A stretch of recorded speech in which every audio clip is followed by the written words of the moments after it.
मुजफ्फरपुर के मारीपुर मदरसा गली का छात्र यासिर की हत्याकांड को लेकर गम और गुस्से का माहौल है। यासिर के पिता मोहम्मद लाडले सऊदी अरब से आने के बाद घटना के तीसरे दिन गमगीन माहौल में शव को सुपुर्दे खाक किया गया।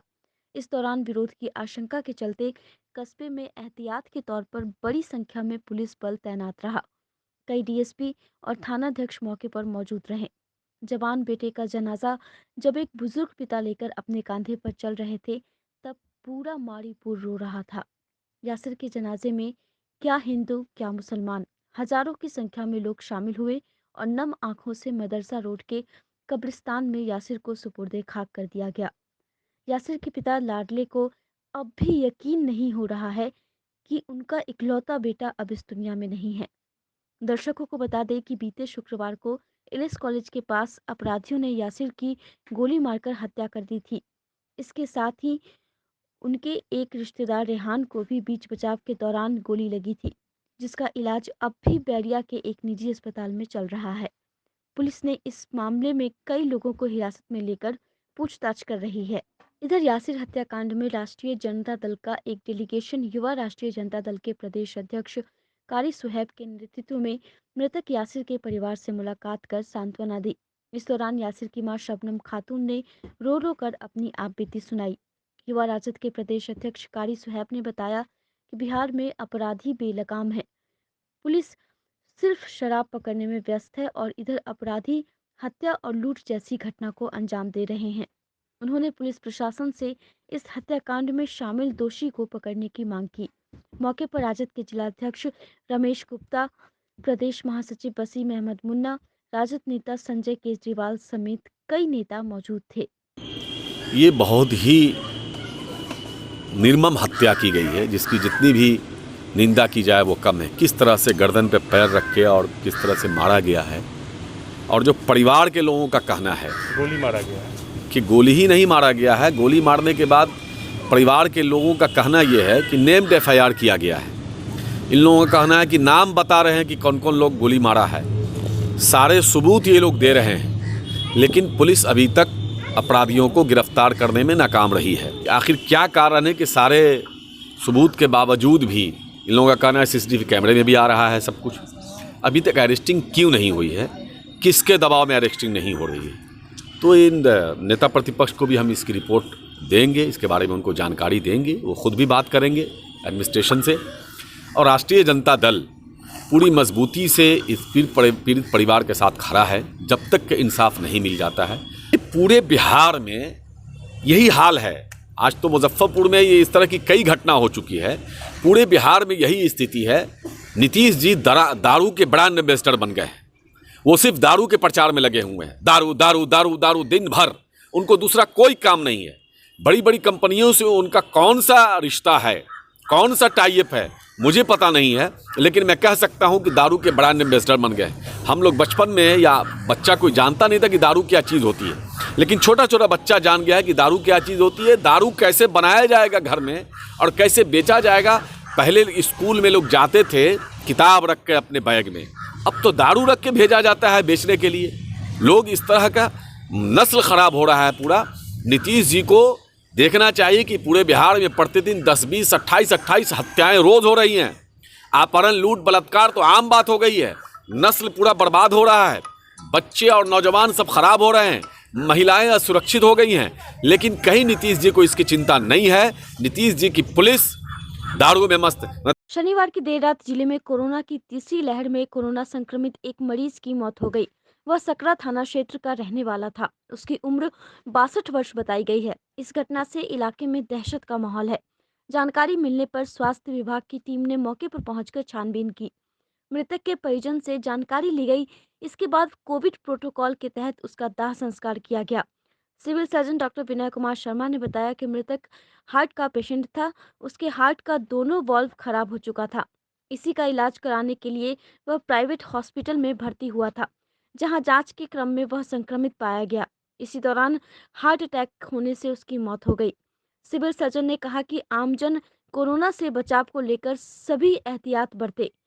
घबराने या मन में डर पैदा करने से इससे लड़ना और भी मुश्किल हो जाएगा, इसलिए आमजन संयम और धैर्य से काम ले। एक कोविड संक्रमित की मरीज की जो मौत आ रही है, क्या उसकी जानकारी है? वो पेशेंट का बारे यही जानकारी मिली है कि उसको कुछ हार्ट का प्रॉब्लम था, घायल वगैरह डैमेज था, उसी का इलाज के लिए वो प्रशांत में भर्ती हुए थे।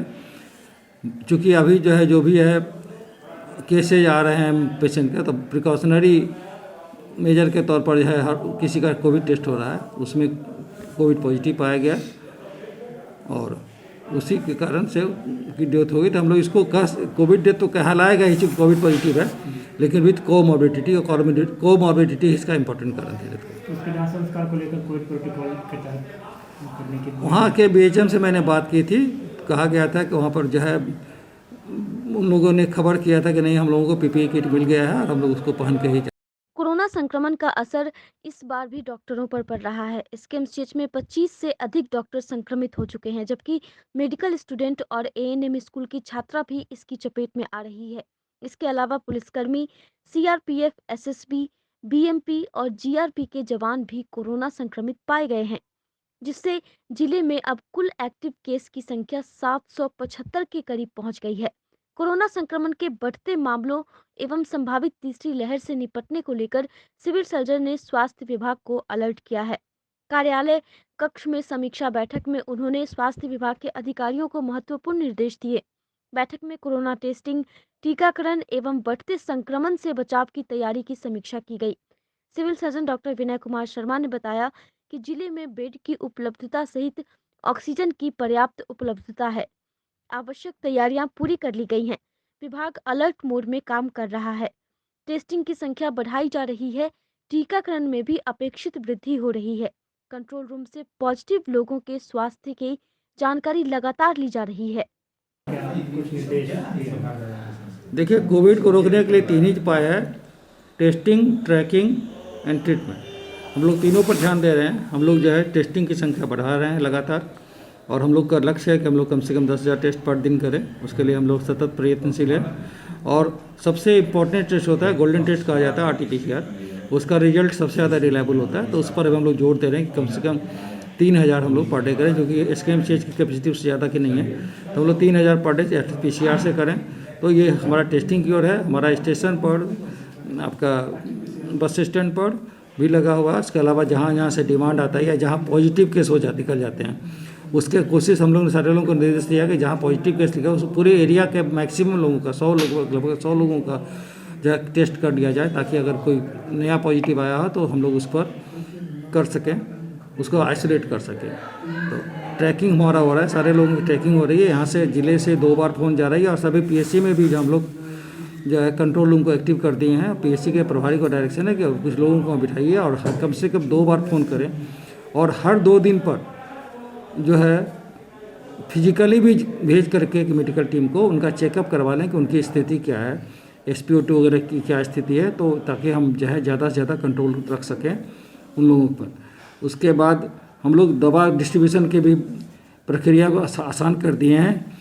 एंटीजन टेस्ट जहाँ जहाँ हो रहा है वहाँ पर दवा का जो है मेडिकल किट उपलब्ध करा दिया गया है, और जैसे ही कोई पॉजिटिव आता है तो उसको वो मेडिकल किट दे दी जाती है। तो ये आसान हो जाता है उसके लिए, पेशेंट के लिए भी और हम लोगों के लिए भी है कि उसको अलग से हम लोग को खोजना नहीं पड़ता है, उसी से हम लोग दे रहा है। सर, मुजफ्फरपुर स्टेशन पे जो कोरोना जांच के लिए कर्मी लगाए गए थे, स्वास्थ्यकर्मी, उनमें से भी कुछ पॉजिटिव पाए। उनको आइसोलेट कर दिया गया, उन लोग को हटा दिया गया जांच से, उन लोगों को आइसोलेट कर दिया गया और दूसरे कर्मियों को लगाया गया। कुल कितने कर्मी से पॉजिटिव? 5 कर्मी पॉजिटिव आए थे। एसएसबी के भी कुछ अधिकारी और जवान के कोरोना पॉजिटिव होने की? हाँ, वहाँ भी पॉजिटिव आए थे लोग, और उन लोगों को भी, वहाँ के जो पदाधिकारी हैं उनको कहा दिया गया था उनको आइसोलेट। विश्व हिंदू परिषद बजरंग दल ने रविवार को मिठनपुरा स्थित पानी टंकी चौक पर राहगीरों के बीच कोरोना से बचाव के लिए मास्क एवं सैनिटाइजर का वितरण किया, साथ ही लोगों को जागरूक भी किया। मुजफ्फरपुर के सुरक्षा प्रमुख रवि पटेल ने कहा कि कोरोना से बचाव के लिए राहगीरों के बीच मास्क वितरण किया गया है, जो आगे भी जारी रहेगा। मौके पर दल के महानगर संयोजक अनिल कुमार, सौरभ नागवंशी सहित कई सदस्य मौजूद थे। कोरोना के बढ़ते प्रकोप को देखते हुए आज हम लोगों ने पानी टंकी चौक पर जरूरतमंदों के बीच में मास्क का वितरण किया और आगे भी करते रहेंगे। रवि पटेल, विश्व हिंदू परिषद बजरंग दल।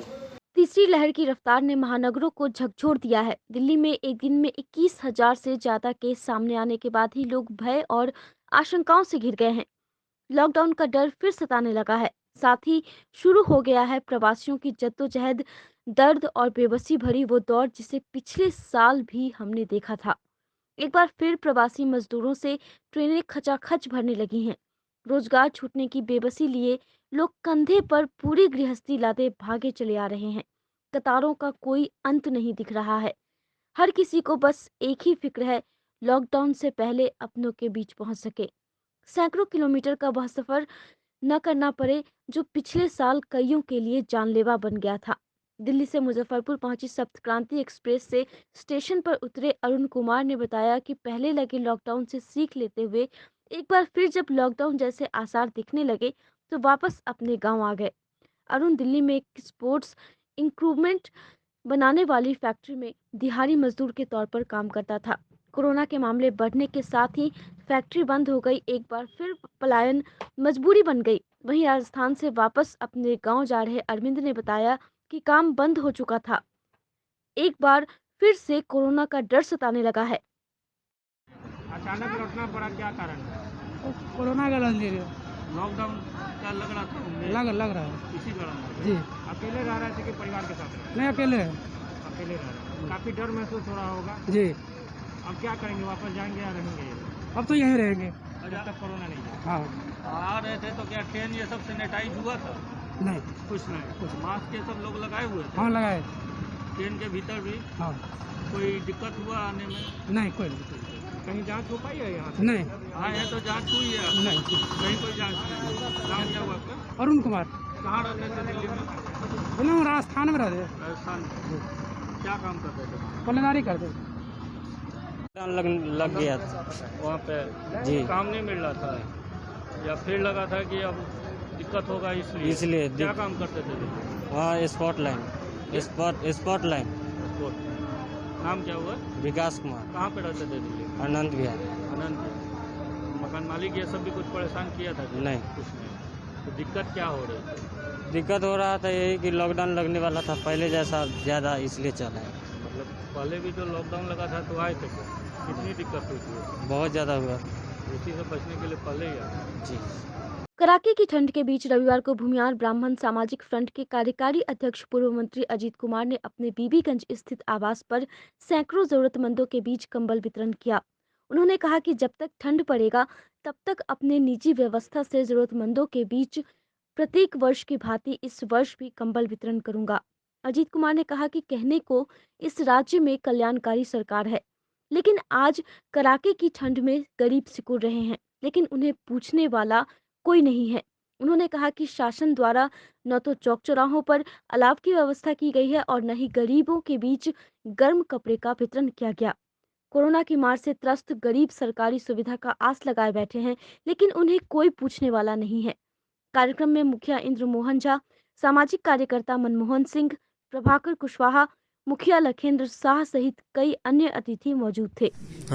जाड़े के मौसम में प्रति वर्ष मैं अपनी ओर से समाज के जरूरतमंद लोगों के बीच कंबल वितरण का कार्यक्रम करता हूं। इसी क्रम में इस वर्ष भी आज अभियान के पहले दिन सैकड़ों लोगों के बीच में कंबल का वितरण किया हूं। चूंकि अभी कड़ाके का ठंड है, लोग काफी परेशानी में हैं, साथ साथ कोरोना जैसा वैश्विक महामारी भी लोगों को त्रस्त किए हुए है। ऐसे में जन प्रतिनिधि होने के नाते, सेवक होने के नाते, सामाजिक कार्यकर्ता होने के नाते हम अपने कर्तव्य का निर्वहन कर रहे हैं। लेकिन मुझे बेहद अफसोस है कि इस कड़ाके के ठंड में अभी तक सरकारी स्तर पर न तो कहीं अलाव का व्यवस्था हुआ है, न ही गरीबों के बीच गर्म कपड़े की व्यवस्था की गई है। बेहद दुखद स्थिति है। उत्तर प्रदेश के गोरखपुर अस्पताल में साल 2017 में हुई त्रासदी के बाद चर्चा में आए डॉक्टर कफील खान की पुस्तक द गोरखपुर हॉस्पिटल ट्रेजेडी का रविवार को मारीपुर स्थित एक निजी होटल में विमोचन किया गया। पैन मैकमिलन इंडिया ने इस किताब का प्रकाशन किया है। डॉक्टर कफील खान का कहना है कि इस पुस्तक की लॉन्चिंग को उत्तर प्रदेश चुनाव से जोड़कर देखना गलत है। इस पुस्तक की लॉन्चिंग से पहले डॉक्टर कफील खान ने अपने अनुभव बताए। उन्होंने कहा कि उनके साथ ही उनके परिवार को उस गुनाह की सजा मिली जो उन्होंने किया ही नहीं। द गोरखपुर हॉस्पिटल ट्रेजेडी, ये बुक मैंने जो कुछ 54 घंटों में हुआ था और उसके बाद मेरी ज़िंदगी में 4 साल में क्या हुआ है, डॉक्टर कफील कैसे जो है एक डॉक्टर से जेल गए और जेल में क्या होता है, और सबसे इम्पॉर्टेंट है कि वो 80 परिवार की कहानी जो आज तक लोगों को लगता है कि सिर्फ 63 बच्चे मरे थे, उस दिन 18 एडल्ट भी मरे थे। अब मैंने वो लिखने की कोशिश की है किस तरह से इनसेंसिटिव सरकार हो जाती है कि वो गरीबों के मरने पे उसको कोई दुख नहीं होता और कैसे वो बलि के बकरे खोज लेती है।